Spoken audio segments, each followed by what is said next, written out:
সফলও এত সোজা না। আমরা যেরকম ভাবি সফলও ঠিক ওই রকম না। আসসালামু আলাইকুম, আমি ইব্রাহিম, আপনারা দেখতেছেন ইব্রাহিম অফিসিয়াল।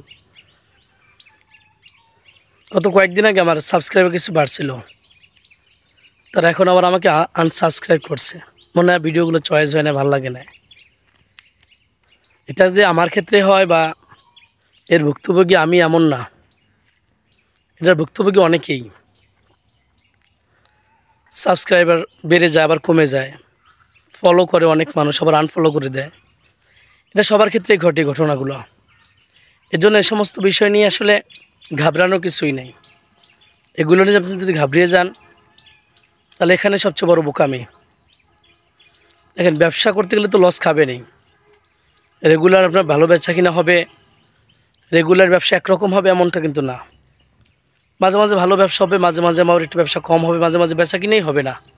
কিন্তু এর মানে কি ব্যবসাটা ছেড়ে দেবেন না?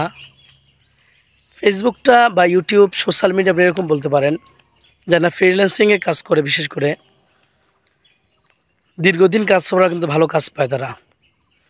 এরকমও ফ্রিল্যান্সার দেখা গেছে যে $2 কাজ করছে, এখন আল্লাহ তাআলা তার দ্বারা অনেক কাজ করায়।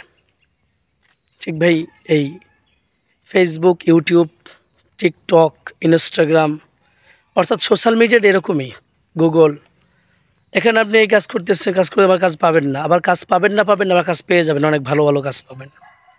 ঠিক আর্নিংয়ের অবস্থাটা একই রকম। আপনার দ্বারা কোনো আর্নিং হচ্ছে না, আবার দেখবেন এক সময় ভালো আর্নিং করতে পারবেন। এজন্য এখান থেকে ঝরে পড়া যাবে না। আর নেগেটিভ পজিটিভ তো প্রত্যেকটা কাজেই আছে। যে কাজটাই করেন আপনি, জমিতে ধান চাষ করবেন, যদি বেশি পানি উঠেছে ধান নষ্ট হয়ে যাবে, একই রকম। তবে জন্য এখানে আসলে ব্যর্থ হওয়ার কিছুই নেই। এটা শখের বশে আমার মূলত করা, বা অধিকাংশ কন্টেন্ট ক্রিয়েটর শখের বশেই করে। এখানে প্রত্যেকে প্রফেশন নিয়ে এখানে আসে না। যারা প্রফেশন নিয়ে আসে তারা ধরে পড়ে। এজন্য শখের বিষয় করি, তো এখান থেকে আর্নিং না হলে আফসোস নেই। যাক, এভাবেই সবাই করার চেষ্টা করবেন শখের বশে। এটাকে যদি প্রফেশন হিসেবে বেছে নেন তাহলে কিন্তু ধরা খেয়ে যাওয়ার সম্ভাবনা থাকবে বেশি। আপনার এখান থেকে রেগুলার একরকম আসবে। বাংলাদেশের পরিস্থিতি তো বোঝেন সবাই, একরকম রেগুলার হয় না। যাই হোক, সর্বশেষ কথা হচ্ছে, এখান থেকে ঝরে পড়া যাবে না। ধৈর্য ধরতে হবে, বেশি বেশি কাজ করতে হবে এবং কাজের মান ভালো করার চেষ্টা করতে হবে।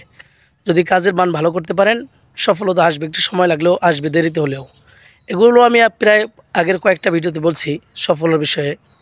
যাই হোক ভাই, আর ভিডিও কোয়ালিটি ভালো করেন, ব্যাকগ্রাউন্ড ভালো দেওয়ার চেষ্টা করবেন, ভয়েসটা ভালো দেওয়ার চেষ্টা করবেন। ভয়েস ভালো দিলে লাভটা কি, ভিডিওর কোয়ালিটি ভালো হয়, মানুষ শুনতে ভালো লাগে। অন্যথায় দেখা যায় যে সমস্ত মানুষ আপনার ভয়েসটা শুনবে, তারা শুনে আরাম না পায়, তখন কিন্তু আর ভিডিও শুনবে না, আপনার দেখবে না। এর জন্য ভয়েসটা ভালো দেওয়ার চেষ্টা করবেন। আর ভিডিওর কোয়ালিটি ভালো করলে কি মানুষ দেখতে সুবিধা হয়। এই জন্য যে সমস্ত সেট স্মার্টফোন দিয়ে ব্যবহার করেন, ওই স্মার্টফোনগুলোর ব্যাক ক্যামেরা, অর্থাৎ পিছনে যে ক্যামেরা, সেই ক্যামেরার জন্য ভালো থাকে, এদিকে একটু খেয়াল রাখার চেষ্টা করবেন।